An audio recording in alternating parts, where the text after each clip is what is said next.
I wanted to do a brief background about why this particular topic, and then a brief academic background. Now, rest assured, this is not going to be an academic presentation. It's mostly a practical presentation, but I just wanted to touch on the academic background, talk a little bit about how the survey came about, and then this will be the first public presentation and discussion of these results. So I started working more seriously in HR in an multinational IT company. And I was noticing some of the managers could deal really well with the frequent change that went on in that organization. They tended to have a 6-monthly restructure almost as a matter of course. And my observation was that it was based on the team trusting their manager, which meant that this was something where the team were comfortable about the direction they were heading in. They felt comfortable that the manager would inform them if their job was at risk. They felt comfortable in expressing their concerns. So that kind of trust and that relationship was really key in my observation to how those managers were able to ensure that they were able to deal with change. And so it seemed to relate to the character of the manager, that people felt that they were trustworthy, that they were honest, and so on. So the other thing which was of interest is that those managers tended to have better business results. And those of you who are operating in HR and perhaps have also been managing your own teams for a while would be familiar with this, that if you treat people well, you tend to get better results in the long term. So I undertook a PhD initially just to look at the relationship between trust and business outcomes. So I wanted to show you this particular summary from Dirksen Ferran, and it's actually a summary of about 350 journal articles based on trust. And it's looking at all the different ways of measuring trust and all the different outcomes. And they come up with this one diagram, which kind of summarized all of those studies. And I think it would probably resonate with most people. On the left-hand side, you have the kind of actions and practices. They put trust right in the middle. That was their observation. And they had the business outcomes on the right-hand side, which again are things that many HR practitioners would recognize as driving good business performance, job satisfaction, belief in information, satisfaction with the leader, and so on. But what I've highlighted in yellow, and what I was interested in for my own research, was the inferences about the character of the leader or the character of the manager, and then their confidence in the character of the leader or manager. They were key to actually drawing that trust together and then getting the outcomes. So that was what I was interested in looking at in the PhD. And the outcome of that, and you don't have to worry too much about the statistics here, were that on the left-hand side there, the character of the manager was really important in determining the level of trust, disclosing information to the manager, and then relying on the information that the manager provided to them, relying on the manager to present the work that a person had done honestly, and also communication. And little numbers highlighted in yellow just show that in terms of trust disclosure, it was about 22% of the amount of trust disclosure depended on character, and about 48%, nearly half of trust reliance depended on the character of the manager. So that was really interesting outcome and showed what Dirksen Ferran was saying was correct and is really relevant to how we can get really important business outcomes, which are there on the right-hand side. I didn't do all the ones that they did, but things like job satisfaction, support for change direction, and a commitment to the organization. So all of those were really important. So following this, and why we're talking today, I wanted to try and show aspiring and newly appointed managers that there's evidence to really support trying to build your own character and build trust in your team. And it couldn't really be an academic explanation. It needed to be something that encouraged people to just start working on their own character a little bit at a time and to be really practical. So I decided to write this book, which has just recently been released, and the results are in the book, and I'm going to talk about some of the outcomes shortly. So this book is designed to try and really make these ideas really accessible, particularly to new managers and to people who are just starting out or people who are aspiring to be managers. And I wanted to ensure that the book was based on evidence. Obviously, the academic evidence is there, but that doesn't tend to impress people who are just in the trenches, so to speak. So I wanted to try and do a survey which would show that. I also think that some managers think that treating people poorly is inevitable and it's part of just getting ahead in your career. And I think there's an opportunity at the moment to really think about whether it's timely to change that thinking, because there's so much concern about a lack of engagement and the struggle to retain people. We've got all this sort of discussion about quiet quitting. This is really an opportunity to think about this differently and perhaps give people a different opportunity to operate. I think also the move to more human-centered leadership is really helping in that. And I guess what these results would suggest is that there is a better way. So that's what we want to discuss. So I wanted to ask people if they thought about the best managers they ever had and the worst managers they ever had, what were these kind of character statements about them? And I wanted to try and show that there was a difference so that I could convince people that this is really a real thing, a real difference. So I had about 1,175 responses from working people across the UK, Canada, US, Australia, and the Philippines, and others. And this is the results. So this is really what I was trying to get out of this survey. What is the difference between the best managers and the worst managers? So the statements on the left-hand side are really the kind of character statements. And then the difference on the right-hand side in red is the difference between the best and worst managers. So if we take the top two examples where we've got a 75% difference, they honored their commitments, they followed words with actions. So that is a key, very important part of what people saw as the difference between the best and worst managers. Similarly, being honest, being perceived as honest was really important.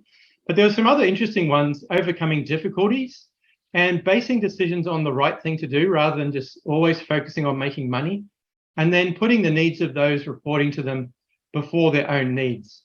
So these were really interesting results from that survey, and I think show that the idea of having a good character, being good professionally and good personally, really helps to build the difference that you want to be. If you want to be the best manager, then that's the best way to go about it.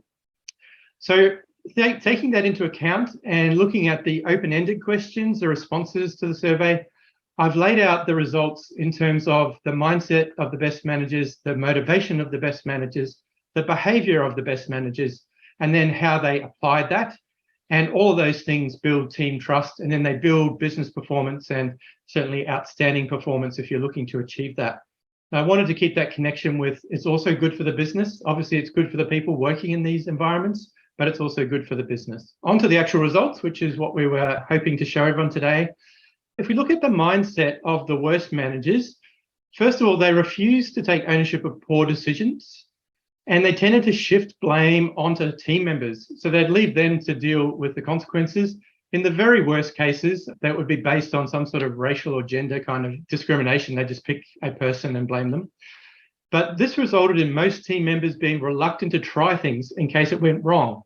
So of course, we know that if we want to get innovation and we want to get continuous improvement, we need people to try things. And this is a classic example of how treating people poorly ends up with poor business outcomes. The other thing the worst managers felt was that an increase in a team member's skills could threaten their own position. So therefore, they tended not to provide any positive feedback. They discouraged training and development because they were scared that people would get ahead and take their job. That also meant they were closed to changes like suggestions about how to improve things, or particularly if it was about improving the working environment.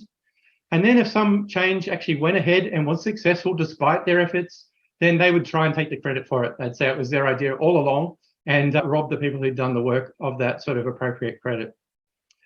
So in contrast, the mindset of the best managers, and it's interesting to me, those of you who have seen some of the HR literature and some of the best practice for management would be familiar with this point, that the whole idea of a learning environment is so important if you want to try and get ongoing improvement. So the best managers led that environment by admitting when they made a mistake, to lead by example and to show that it was okay. And that meant that team members were not afraid to make mistakes themselves because the focus was on learning from them. And also those managers led by taking responsibility for their own actions and decisions. And that led to people characterize them in their comments, their open-ended comments, as down to earth and sometimes as humble. So they were seen as very real people and very upfront about what they were doing and what they were good at and what they weren't necessarily so good at. So then we moved on to motivation. So as you can see, that diagram's a bit of an outline of how we're going through these various responses. So first of all, the worst managers wanted to benefit themselves above any other concern. So their motivation was mostly about their career and maximizing their monetary benefits. They would happily make people redundant for a marginal increase in profit. Of course, redundancies do happen, but this is the situation where perhaps they could have avoided that situation. And this overall attitude or this overall motivation led team members to think of themselves as just a number. They didn't feel like they were valued at all. Some of the symptoms included unrealistic expectations, little concerns for the needs of the individuals or their well-being, which has become a big topic with the pandemic. And then the worst managers had no regard for personal problems.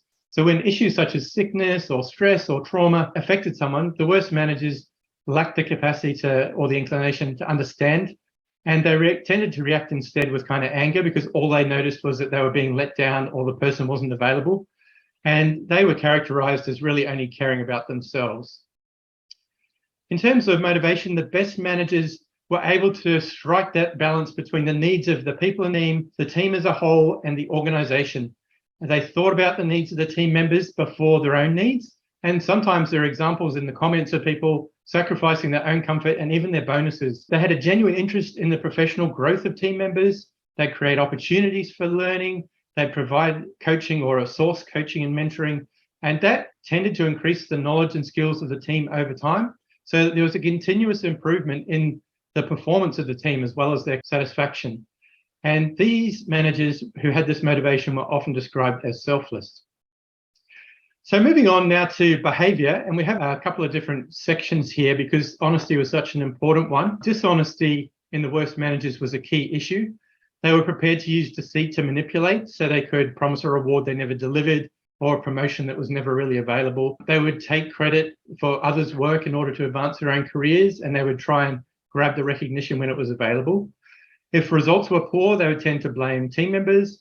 Some even stole money and equipment from their organization, though that wasn't that common. And often they had a hidden agenda for the things that they did, such as trying to become more popular.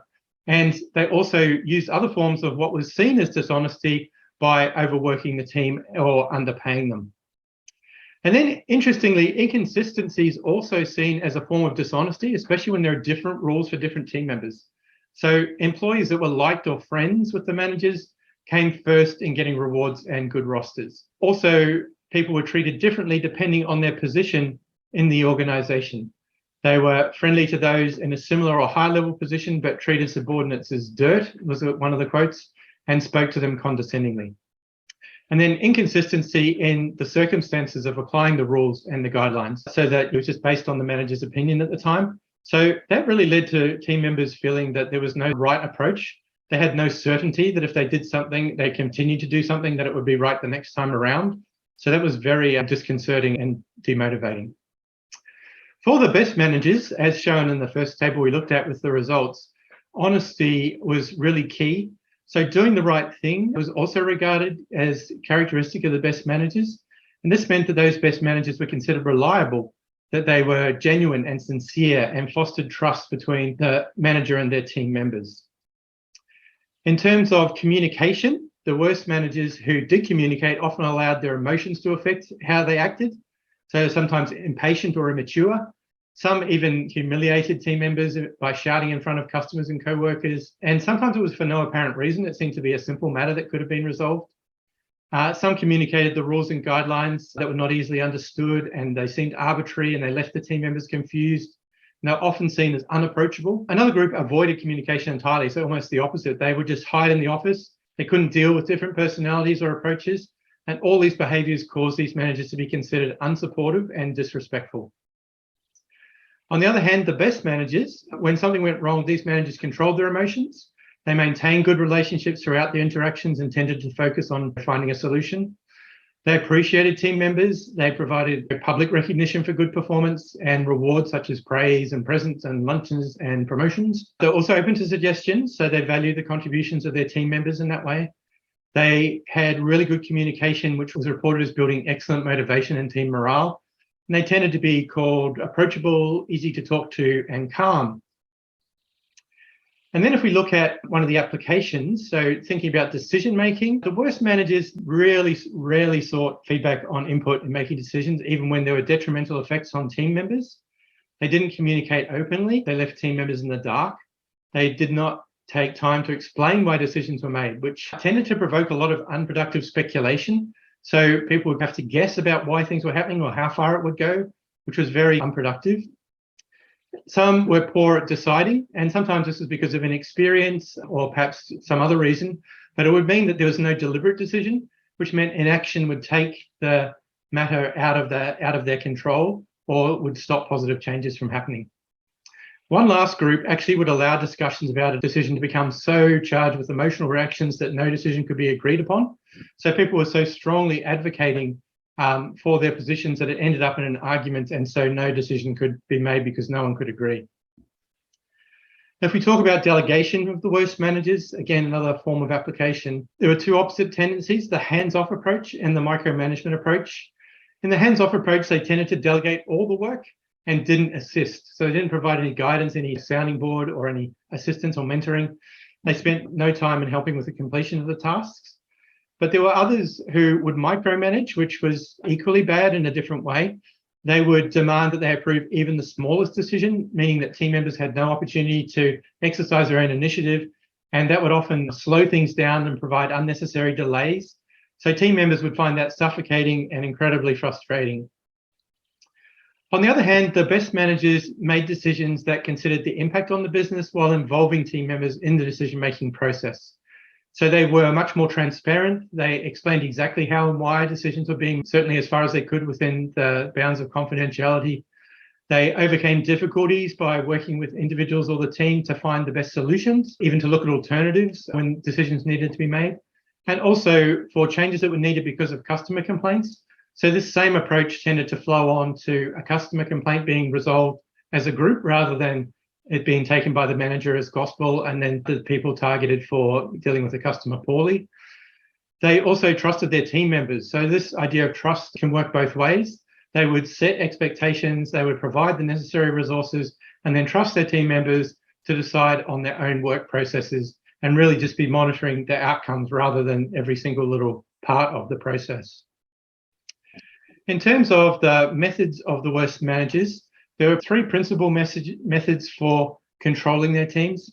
They tended to use divide and rule, or intimidation, or micromanagement, and then sometimes they used all three. So the divide and rule method created in-groups who'd receive good treatment from the manager and out-groups who would receive the worst rosters or the most tedious work or the most difficult work.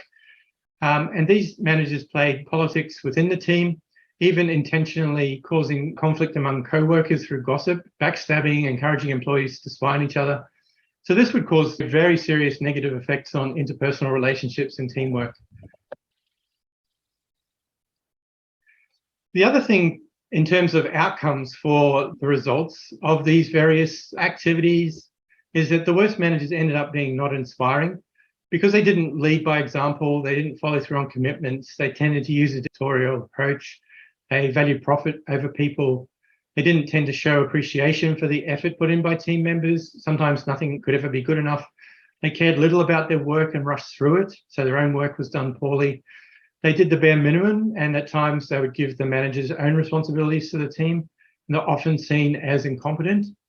So these are all issues which caused the worst managers to be far from inspirational. So people didn't want to follow them. They didn't see them as something to look up to, someone to look up to, or someone to imitate.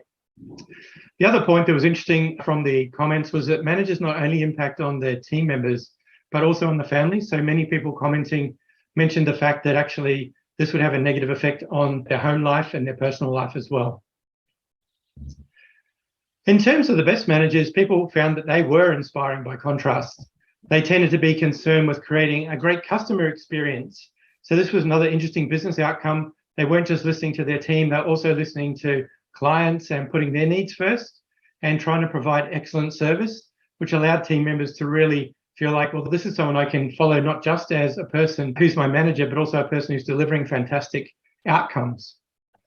They were also prepared to roll up their sleeves and do the dirty work, so to speak. They created a workplace that was perceived as safe and open and comfortable and free of stress, engaging, supportive, and promoting learning. They also created a low-stress environment for team members, which they enjoyed working in. And they tended to be described as smart and intelligent and competent and capable. And they had the experience, the knowledge, and the skills to accomplish the work objectives. So really quite a marked difference in the way that people are being thought of between those two different outcomes in terms of inspiration. The best managers had a good character that built strong trust in their teams, which led to beneficial business outcomes, but also leads to a better workplace for the people working in that team. And I was really encouraged by that to think about how we could provide a better approach and helping new managers in particular. So that's why the book is a contribution towards that. It's recently released, available through Amazon. The paperback version, if people prefer the Australian or UK English, will be available for a short time. The Kindle version is in US English, and then the Amazon.com.au version will swap over to American English as well.